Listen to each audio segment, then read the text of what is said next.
Hello and welcome to another episode of Simon Says, Let's Talk Business on Business RadioX. This is your host, Al Simon, with Sandler Training by Simon Inc. We do all things sales and sales management.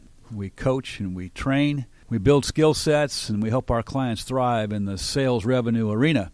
But this show is mostly about our guests, and I'm excited today because we're going to spotlight a tremendous professional, Juan Pablo, and his company. As we do on this show, we spotlight professionals and the excellent companies they represent. It's all about best practices, so our listeners can learn new things they can do that will help them, best practices in business today. So listen carefully to my guest, Juan Pablo, and you just might pick up on some great things that you can do to help yourself. So Juan Pablo, he's the CEO of 100% Financed.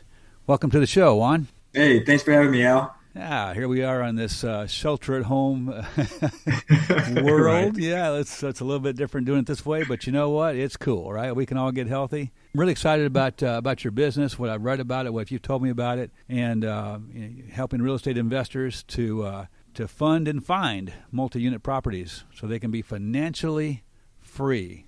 That's a lot of F's in there, by the way. But financially free. That's like Peter Piper picked a pack of pickled peppers. Oh, no. Right? Don't get me started. Don't get me started. So, Juan, tell us a little bit about your company. How was it created, founded? Tell us about it. Sure. So I was a real estate investor. Well, still am, but starting out, I was a real estate investor part-time while I was a full-time employee. So I used to use my spare time to invest in real estate. To the point, Al, I've obtained enough rental properties in my portfolio, I no longer need a paycheck. All right. So once I got to that point, I quit my 9-to-5 and became a real estate investor full-time. But I continued to network with friends and so forth. And they used to ask me out like, hey, back in the days when we actually used to go to restaurants, I don't remember that. What was that like? Everything's takeout, man. Come on. Right, where you can actually hang out in person and not through, Zoom or what have you. So we would hang out and they will come with a pen and a pad to pick my brain, to ask questions such as, hey, how are you able to invest in properties out of state? Or how are you able to finance this property? Or how are you able to raise the capital and so forth? Okay. So I realized they just wanted to pick my brain for answers so they can solve their real estate related problems.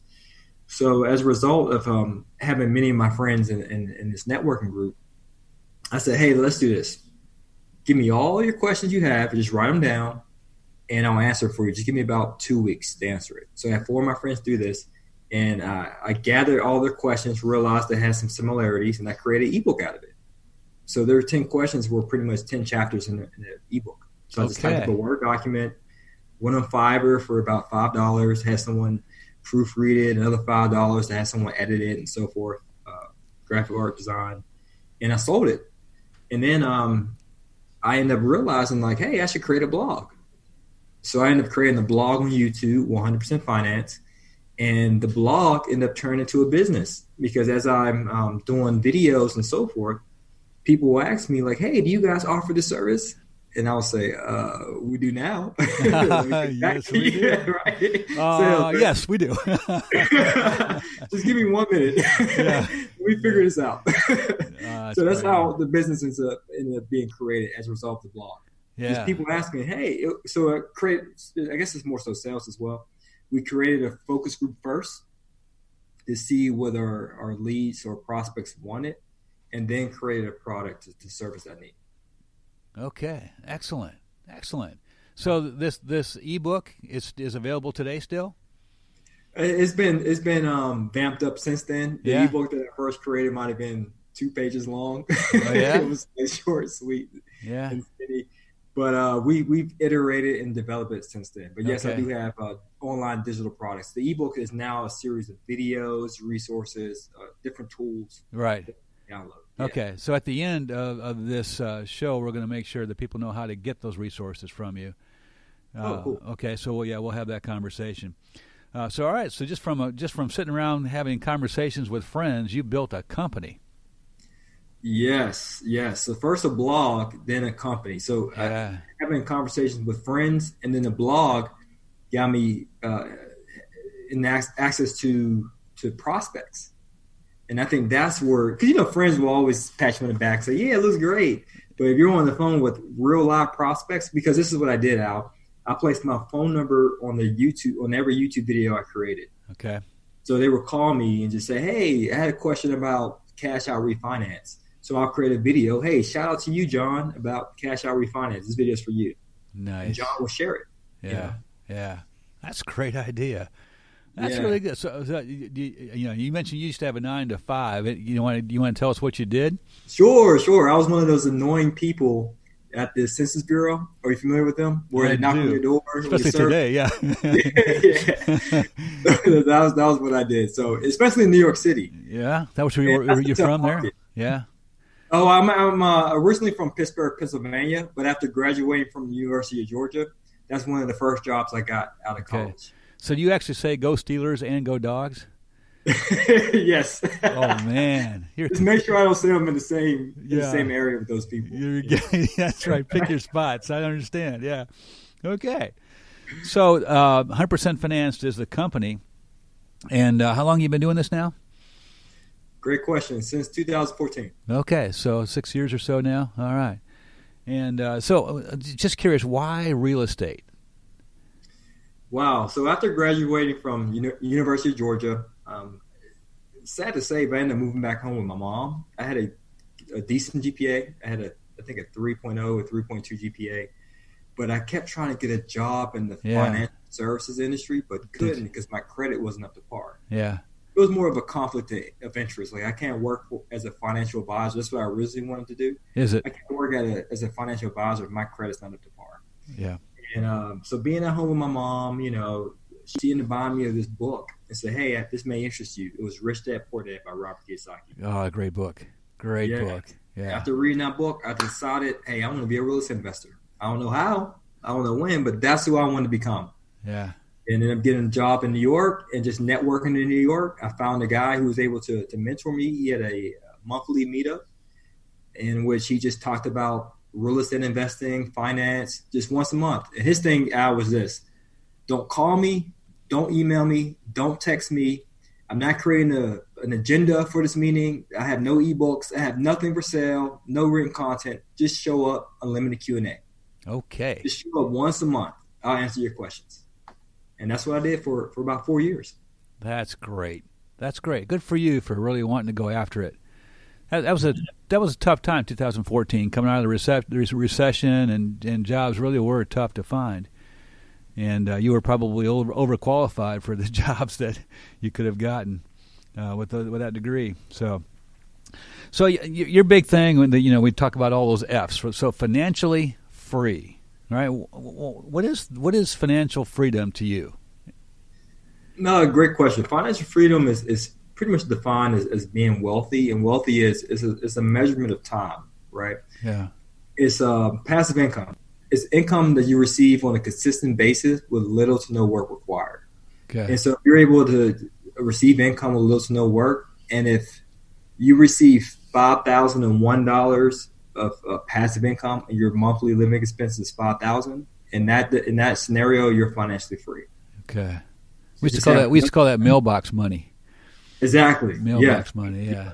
Yeah. So I mean, it's not that you didn't really do anything to get it, but now it comes in without having to do much more, right? Correct. Yeah. Correct. You do all the work up front to reap the benefits residually later. Yeah. Okay, so this is a concept that may be foreign to a lot of people, which is delayed gratification. Right? Especially a guy in his 20s. I'm like fresh out of college. I definitely did in New York City. Yeah, I can imagine. It was tough, but I did scrimp and save. I was on a ramen noodle diet. I didn't do any going to the movies or anything of that nature, because I had a bigger purpose in mind. I truly wanted financial freedom, so I was willing to make that short-term sacrifice. Yeah. And look at you now. Not only are you financially free, but you're helping others to get there too. I mean, exactly. In just 6 years. I mean, that's amazing. That's amazing. It's such a great story. And I really appreciate that you've got these tools to help people get there too. So let's go there. How can your products, your tools, how can they help other businesses thrive? Sure. So just speaking from an area of a gestalt, experience share, me as a real estate investor, I would watch YouTube videos, look at podcasts or listen to podcasts, read books and so forth. Right. I didn't know which way to get started. Should I do flipping? Should I wholesale real estate? Should I focus on single families, multifamily? Should I buy a property in my backyard? Should I do out of state? How do I finance it? I had many questions. I'll bet. So that's the same thing what we offer to our clients is if you need some guidance or education, we have it step by step. It's similar as being a business. You got to have SOPs, standard operating procedures. Right. So we have everything as an SOP for education, step by step. Okay. What to do, when to do, how to do it. But in addition to that, starting out, I needed education, but also I needed financial education or financial tools. Because I would go on YouTube and I would read books and they would talk about the benefits of real estate investing, but they never talked about the finance aspect. Like, what are lenders looking for to get qualified for a mortgage? Or how can I negotiate seller financing with the seller? Right. Or how can I use syndications or raise private money and so forth, or business funding for my real estate purchase? So then once I started to dive into the financing, I was able to make sense out of it to finance my deals. So that's what we offer, to help people fund as well as find multi-unit properties. And we focus on multi-units because the time it takes for you to close on a single family is the same time it takes you to do a multifamily. And so it's really leveraging. I mean, if you're going to spend the same effort, you might as well go multi-unit. Isn't multi-unit growing fast today? It is, especially in certain markets. So I typically invest in the Pittsburgh, Pennsylvania market and Harrisburg, Pennsylvania. And I get that question a lot. So you live in Atlanta. Why are you investing out of state? Well, I like to invest in markets that are affordable, safe, with decent returns. Okay. In Pittsburgh, PA, 43% of the housing market is comprised of multi-unit properties. Is it? Okay. Yeah. All yeah. right. In Atlanta, it's good, but it's mainly duplexes or 200-unit apartment complexes. There's no 6-unit or 10-unit that's affordable and in a safe area. Right. So that's what we tend to focus on. So that way you don't spend, let's say, 90 days buying a single-family property, but spend that 90 days buying a 4-unit, a 3-unit, an 8-unit, a 20-unit. So you can get the financial freedom much faster. Okay. And the things you were mentioning before, all those questions that you had that you researched and all those questions that your potential clients have, I mean, I think that's why people tend to not want to dive in here, right? Because it just sounds so complex, but you make it easy. Yes. I think only because I learned this stuff from the ground up. It's like similar to a person who's a janitor, always be sweeping the floor. It's easy to educate someone else to do it and delegate that responsibility. It's like Michael Gerber, the E-Myth. Yes. Management by delegation instead of management by abdication. It's easier to delegate something to someone else if you've done it and you perfected it. Right. Similar to me. Like, I have a company.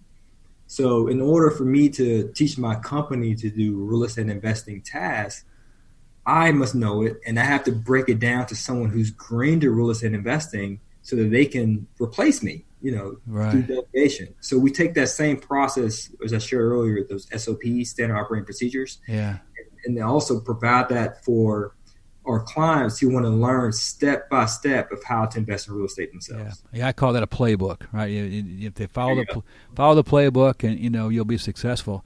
Do people sometimes try to take your ideas and get a little too creative with them, or they pretty much follow the SOP? When you say people, you mean employees, or you mean like a client? your clients. Yeah, do they take the SOPs and follow them letter to the letter, or do they sometimes get too creative? Sometimes they get creative, so which is fine. I'm all for iterations. Okay. That's one of my methodologies is agile, right? Okay. You do what meets the basic requirement in a fast delivery, but you iterate it. You improve the process as you go on. Continual improvement, right? So I'm a huge advocate of that. But what we have is we have closed Facebook groups for everyone who buys, let's say, the education piece. Okay. Educational product. So that way we have constant feedback. So if you're like, hey, I see what you put here, Juan, but I did this in my market because it's slightly different from the Pittsburgh market, and this worked. Well, great. Maybe we should add that to our education so other people who are in your market may benefit. There you go. There's a mark of someone who's a lifelong learner, which is key, absolutely key. Yeah, good for you. So you mentioned the ebook and you mentioned the blog. Juan, if someone wanted to plug into you and learn more about it or get these tools from you, what's the best way to do that? Great. You can just visit our website. That's 100% finance, FINANCED, finance.com. But also check out our YouTube channel. We have a ton of videos there that can really help guide you along the way. Okay, so if they go to 100percentfinance.com, they can see the link to the YouTube videos? Yes, YouTube and our resources. Okay, yep. And 100%, the 100 is actual the numbers, not the words. So 100percentfinanced.com. That's it. Got it. All right. Juan, really appreciate you coming on the show today. This is excellent stuff for anybody that wants passive income, wants to get financially free. This is terrific. Thank you so much for being helpful for people. Thank you, Al. Absolutely. Thank you, yeah. Okay. So my guest is Juan Pablo with 100% Financed on Simon Says Let's Talk Business on Business RadioX. And as always, I'm going to spend a little time here talking about sales as we wrap the show up. And so you're going to want to get pen and paper handy, just like Juan's friends did back in the day. And we're going to talk about a question that I get often these days, Juan. The question is, when the pandemic ends, will professional selling continue to be mostly virtual? I mean, it seems like forever, but it's only really been about a month, maybe 6 weeks max, that most of us have been selling virtually because of the pandemic here in the United States. And so there's a lot of talk on social media, a lot of talk on all these Zoom calls and Skype and Microsoft Teams and whatever people are using about, okay, this is really cool that we're getting ready, we're able to do this kind of interaction virtually.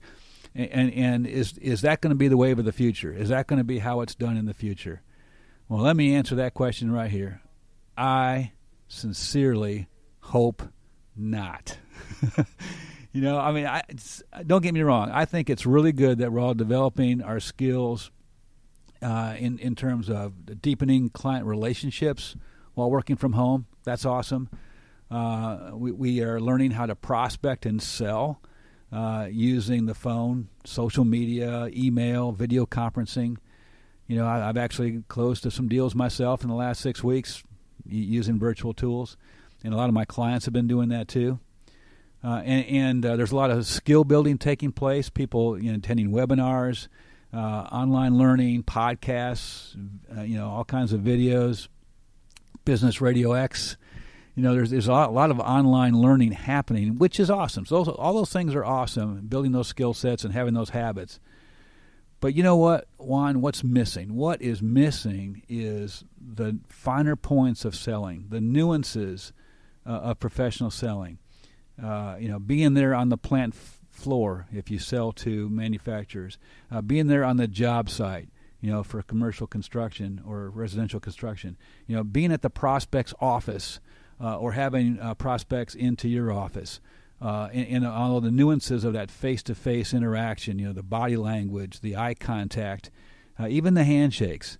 There's just so much stuff, the high touch, high impact of that face-to-face interaction that just isn't there today. And I hope we never lose that ability. And here's why. When we have real conversations with people where you can truly pick up on the finer points of the face-to-face and eye contact and body language, and not just words on a screen, because words on a screen, ultimately it's a slippery slope in professional selling to commodity city. Everything becomes a commodity. So there will be no such thing as a business model where you have high touch, high quality services and products. There will be no such thing as premium solutions that compete against the low cost providers, and so there's eventually there'll only be the low cost providers, which, if you think about that, quality goes away, and margins go away, and business suffers greatly in the end if it was all virtual for a long time. And we just can't go there. We just can't go there. Already, business to consumer selling is on that track. eBay and Amazon have seen to that, right? I mean, if you want to buy, almost anything from a consumer standpoint, you can get online. You don't have to ever deal with a salesperson.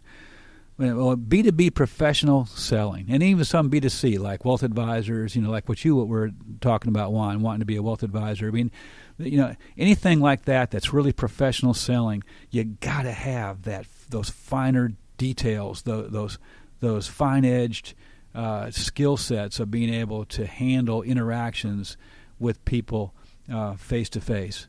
And as a sales trainer and coach, I just don't want us to lose that. Hey, don't get me wrong. There's nothing wrong with having a business model where you're the low-cost provider in your field. There's nothing wrong with that. But that's not everybody today. And why would we want that to be everybody? Why would we want to have the reputation as a country in the United States that China has, that everything they make is cheap and low cost, right? And that's their reputation. How did they get that way? Because of mass production, losing the face-to-face stuff. Anyway, that's my rant for today. It's cool that we have virtual tools. It's cool that we can use the phone, text, email. All that's really, really cool that we're getting used to doing that and doing it well. But in the end, we need to get back to the two people in a room and truly engaging with each other. That needs to happen. So, this is Al Simon with Sandler Training, and this show has been Simon Says Let's Talk Business with my terrific guest, Juan Pablo, CEO of 100% Financed. And everybody, good selling.